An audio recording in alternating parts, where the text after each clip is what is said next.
My name is Holly, and I have been a long-time uh, customer at Goddess Elite, and I have also been a practitioner of both Celtic and Druidic backgrounds.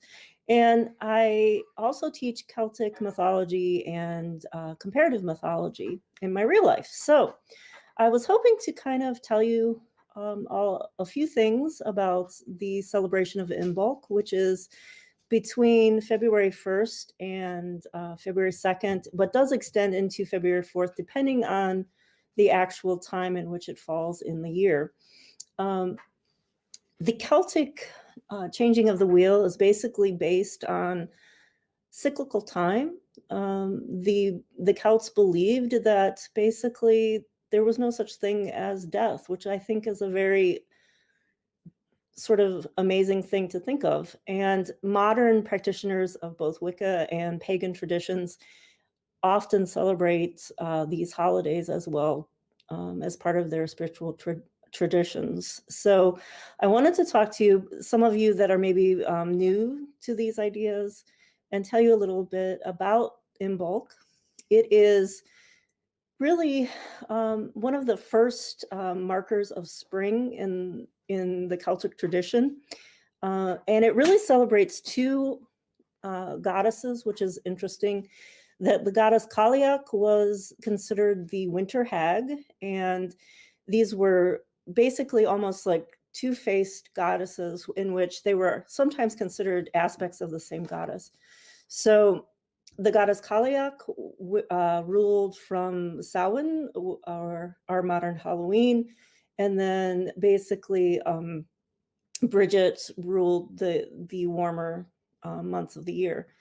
And so the tradition says that on February 1st to the 2nd, marks on the Celtic wheel, the in between, the halfway point between the winter solstice and the spring equinox. So at that time, it seems like everything is dreary and cold and dark and terrible. And I think we're all sort of at that point where we are sick of winter. But underneath all of that darkness, there is new life blooming, which is a really wonderful, wonderful thing. Because I think that as you think about it, it is the marker of new beginnings, and spring is around the corner. I think that the Celts, they were indigenous people. They were living closer to the land than we are today, and they were looking for anything that marked that beginning of life again. So at that time, it was Imbolc actually means in the belly.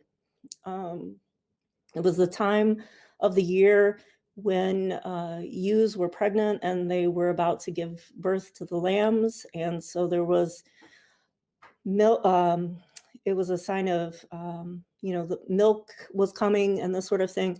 And so the Celtic peoples were very, very excited and happy to know that spring and life was about to be reborn. So underneath, it seemed like everything was dead and was being ruled by this winter hag Cailleach, but they knew that the great druidess, the Bridget, was about to take back life, really, and to have a rebirth.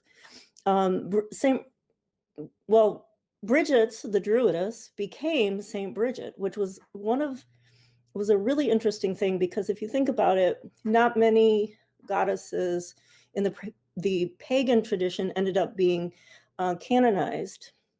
And so that's a very interesting thing, that she was that important to the peoples of the Celtic world that the church decided that there was no way that they were going to bring Christianity to these people if they didn't indeed include Bridget. And so Bridget, the great druidess, became Saint Bridget. And in the Celtic world today, both Bridget's Day and Imbolc are celebrated. And it is, again, a rebirth, a time of total rebirth, re-energizing, all of the things that we've about forgotten, winter, especially now, I think, with all of the quarantining and everything, that we're at the point where we really need a time of rebirth.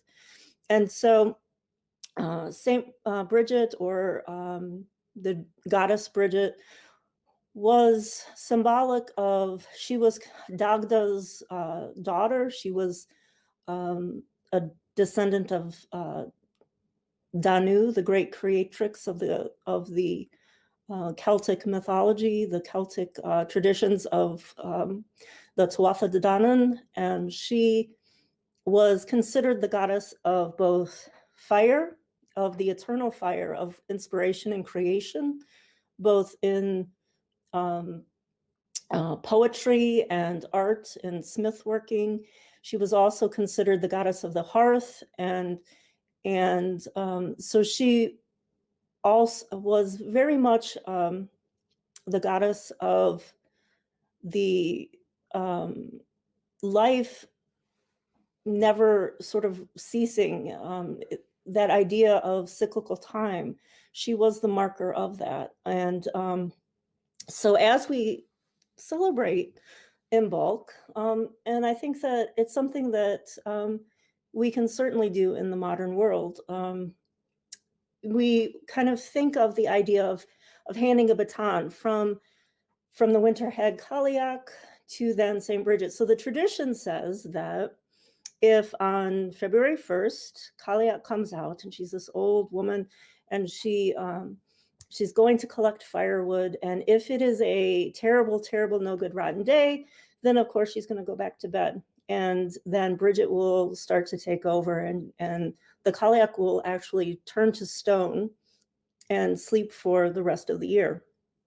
If, however, it is a bright, beautiful day, then the Cailleach will gather firewood, and at that point, then we will have several more weeks of winter. And that the idea of the Groundhog Day was actually based on this tradition as well. So as I think of Bridget, I think of that idea of I'm very inspired by the idea of that eternal flame of creation and how much it means to all of us, whether we see ourselves as artists or poets. But it doesn't really, I think that it applies to just everyone, really, because that idea of life continuing and, reconnecting with the things that matter to us on a daily basis is so very important. So the idea that this, in Ohio, it doesn't seem like spring in February. However, underneath the soil, underneath the darkness, all of these seeds are coming, and they're starting to grow again, and there's a movement of coming to life, and it's a very symbolic time. From Yule, of course, the light is getting a little bit every day. We're getting more light, and so that is, of course, there's a growing of energy and renewal. So basically, life is sort of preparing to burst open later than when we hit Beltane in spring. And if you are thinking of possibly celebrating Imbolc, I think that it is something that we definitely can use, especially now. You can definitely go to Goddess Elite and find a plethora of items that will help you on your journey. There are certain definitely connections with Bridget. Bridget is both fire and water, which is an interesting thing. So Bridget tends a cauldron of fire. She's the eternal flame. Historically, there were actually priestesses that tended her eternal flame. And then later, interestingly enough, there were nuns that did the same thing in Kildare in Ireland. So to Bridget, every year, the peoples create this, which is called a Bridget's cross. And basically what this is that I, of course, had to make it I made it out of pipe cleaners, but Traditionally, it's made out of the reeds that because in the Celtic world, the spring comes a little bit sooner than ours does. And so basically, they would weave these, and if you see this, and you can see that it is the turning of the wheel, but it is also significant to the idea that um, it was something that they used as as protection. And this is another thing that is interesting about Imbolc is that it's not only rebirth, but it's a transformation. It's protecting the new lives and the new growth in the year.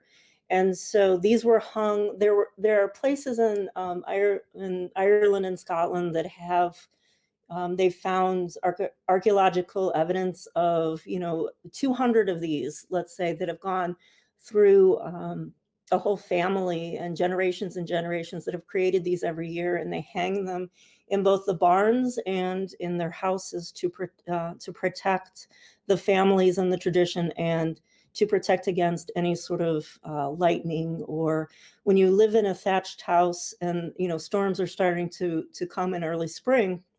This would be something that made a lot of sense at the time. Um, Also, when you think, if you think about fire and water, so again, we have the eternal flame. So often when I'm thinking about creating a celebration for this, I am thinking about um, both stones and herbs that carry both of those elements. So when you think about some of the herbs that are very precious to Bridget's celebrations, you would think of things like rowan berries. Rowan is considered in the Celtic tradition to be the goddess's tree, and it is a something that is a very spiritual and protective element. It is also a fire element. If you want to look for herbs, you can definitely find these at Gata Salit.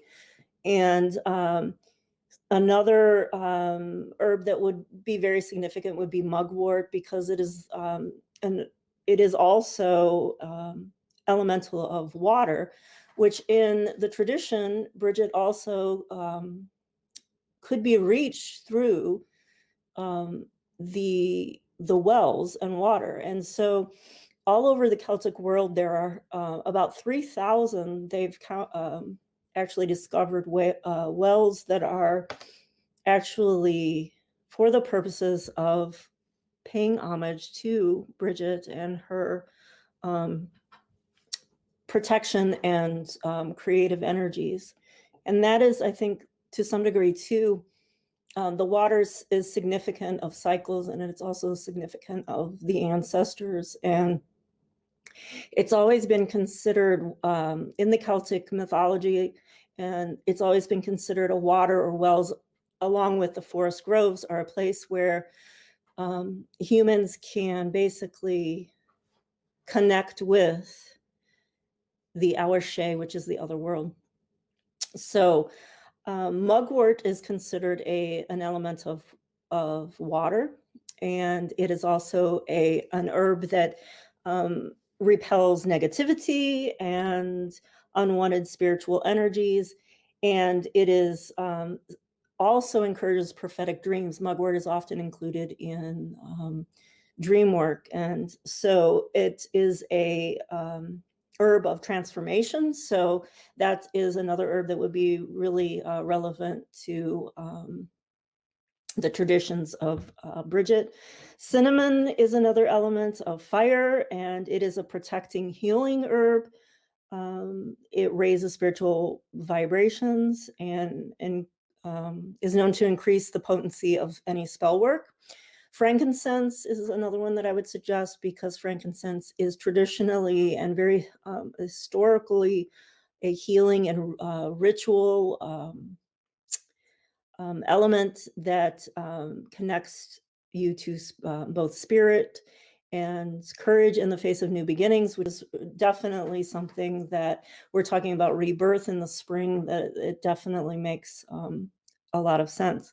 Also, calendula, which is another flower, herbal that is elemental of fire. It is a protection and prophecy, and it basically reclaims boundaries, which I think is important for us to sort of reclaim what has been asleep for a long time in ourselves.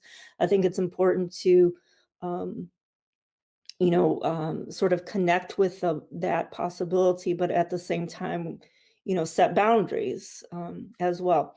Um, Also, another herb that is very important to Bridget would be blackberries and blackberry leaf, because both of these were the elements of, interesting enough, both fire and water.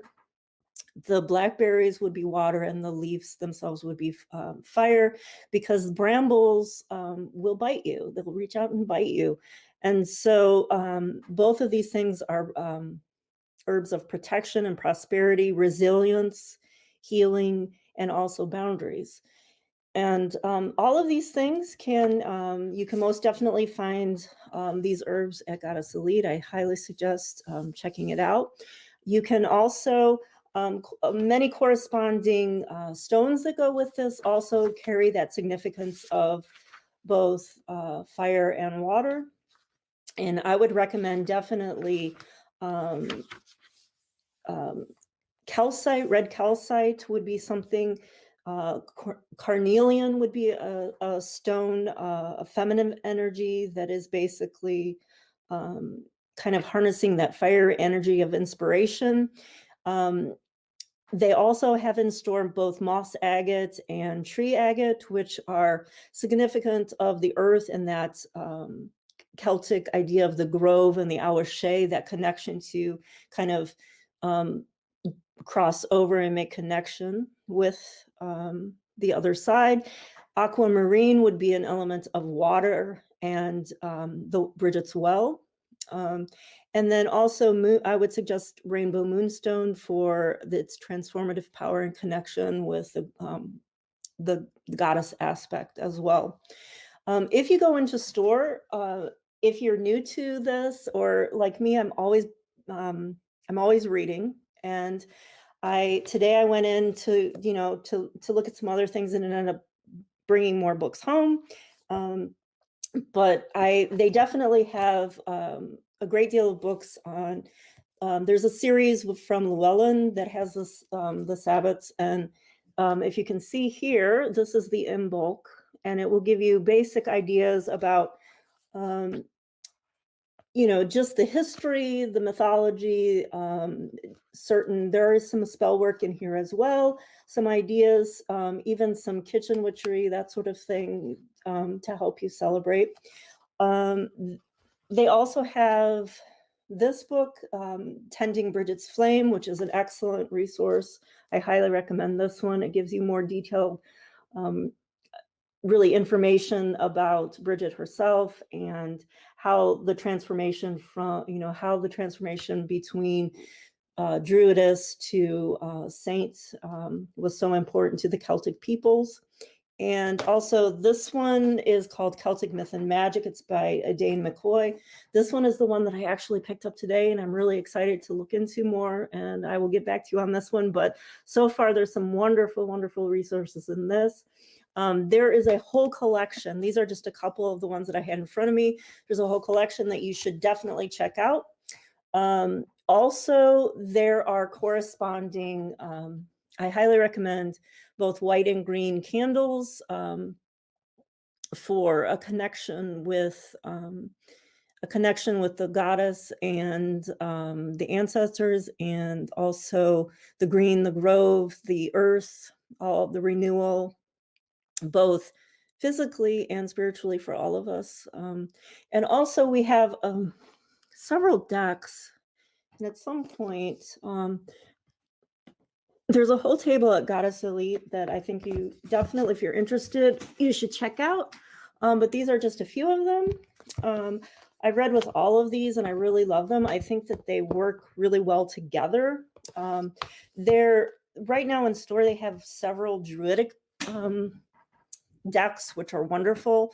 Also, they have the Blessed Bee deck right here, which is really, really well done. Um, this is a newer deck that also goes in conjunction. It's called the Mist of Avalon, and it is an oracle deck.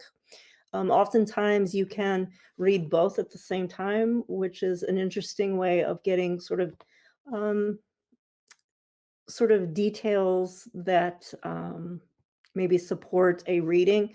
Oftentimes, you'll have a feel about these and they'll go together, definitely. And then is also the Sacred Circle Tarot as well. Again, beautiful artwork and very pertinent to to the season. Um, and I hope and I wish everyone a wonderful, wonderful celebration. I think that even if you're new to it, you should definitely um, think about the time, think about the transitions. I think it's a very hopeful idea to think of that even when we're feeling sort of completely lost in the darkness, that there's still life coming and transforming, and that we are always, always connected and part of that, and that life really doesn't, it keeps going on. And that's what the Celtic peoples believed. They believed that just like, spring always returned, that um, that we can count on that. So I hope you enjoyed this little, just a little bit of a precursor to the season, and I hope to see you soon. Please check out all of the wonderful things that got us elite, and I will see you soon. Bye bye.